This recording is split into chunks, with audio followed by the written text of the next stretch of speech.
জামালপুর পৌর শহরের প্রাণকেন্দ্র জিরো পয়েন্ট অবস্থিত সনাতন ধর্মের অন্যতম পবিত্র স্থাপনা শ্রী শ্রী রি দয়াময়ী মন্দির। আজ থেকে প্রায় ৩২৬ বছর পূর্বে এই মন্দিরটি প্রতিষ্ঠা করা হয়। এই মন্দিরের গায়ে লেখা আছে ১৬৯৮ সালে এই মন্দিরটি নির্মাণ করা হয়েছিল। মুর্শিদকুলি খাঁর সময় এই মন্দিরের প্রতিষ্ঠা করেন জায়গিরদার শ্রীকৃষ্ণ রায় চৌধুরী। তিনি ছিলেন তৎকালীন ময়মনসিংহের ঈশ্বরগঞ্জ থানার অন্তর্গত গৌরীপুর রামগোপালপুর জমিদারের জাফরশাহী পরগনার জায়গিরদার। পরবর্তীতে মন্দিরটি দেবত্ব সম্পত্তি হিসেবে ঘোষণা করেন তৎকালীন রানী শ্রীমতী নারায়ণী রায় চৌধুরী।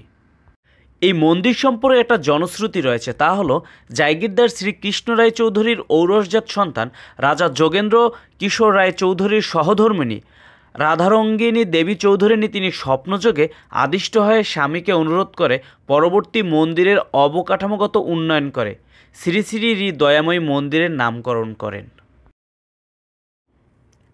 এই মন্দিরে দুর্গাপূজার সময় লাখ লাখ লোকের সমাগমে মুখরিত হয়ে থাকে মন্দিরটি। আবার চৈত্র মাসে ব্রহ্মপুত্র নদে স্নান উৎসবের পর মন্দির ও তার আশপাশে চলে 4 দিনব্যাপী মেলা। গুরুত্বপূর্ণ ধর্মীয় অনুষ্ঠানগুলো এখানে নানাভাবে উদযাপিত হয়ে থাকে। এই মন্দিরের আরেকটি বিশেষত্ব হচ্ছে যে এই মন্দিরে দেবী অন্নপূর্ণার একটি মন্দির রয়েছে। দেবী অন্নপূর্ণার মন্দির সব জায়গাতে নেই, সারা বাংলাদেশে নাকি 5 থেকে 6টি অন্নপূর্ণার মন্দির রয়েছে। সবাই ভালো থাকবেন, বহিমিয়ান ফয়সালের সাথে থাকবেন।